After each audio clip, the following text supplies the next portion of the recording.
траурном зале стояла гнетущая тишина. Все было выстроено до мелочей: мягкий свет, строгая музыка, венки с золотыми лентами, охрана у входа. В центре находился лакированный гроб из темного дерева. В нем лежала Марина Лоусон, женщина, чье имя еще недавно внушало уважение и страх. В первом ряду сидел ее сын Дэниел Лоусон, успешный предприниматель. Он смотрел в одну точку, словно боялся признать происходящее. Несколько дней назад ему сообщили о смерти матери. Лучшие врачи, десятки подписей, официальное заключение — все выглядело безупречно. Он привык верить документам больше, чем чувствам. В зал почти незаметно вошла Айрис, временная уборщица.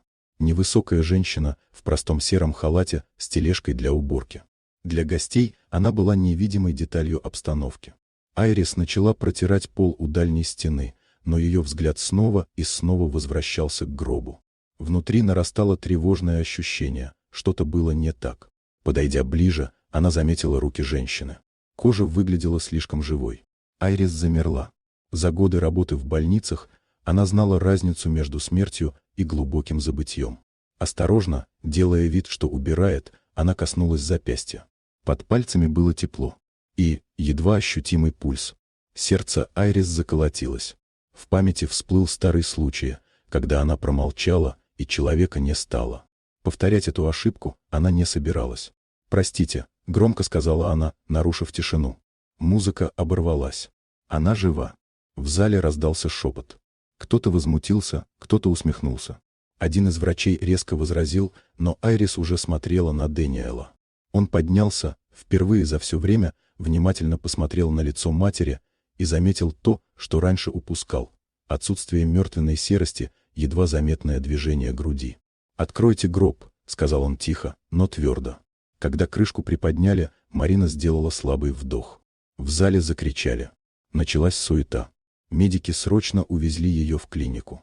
Дэниел шел рядом, не выпуская руку матери, словно удерживал ее в реальности.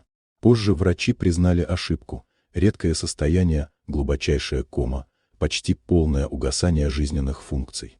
Формально — смерть. Фактически — нет. Когда опасность миновала, Дэниел нашел Айрис. «Почему вы не побоялись?» — спросил он. «Я уже боялась однажды», — ответила она. «И больше не хочу». Он поблагодарил ее так, как не благодарят по протоколу, искренне и без слов. Со временем Марина пришла в себя. Первым делом она попросила увидеть женщину, чей голос вернул ее из темноты. Айрис держала ее за руку и плакала, не скрываясь. Похороны отменили. Жизнь Дэниела разделилась на «до» и «после». Он понял, что ни деньги, ни статус не спасают от самой страшной ошибки — равнодушия. Айрис больше не работала уборщицей. Ее голос услышали. Но главное осталось неизменным. Однажды она просто не промолчала, и этого оказалось достаточно, чтобы смерть превратилась в запятую.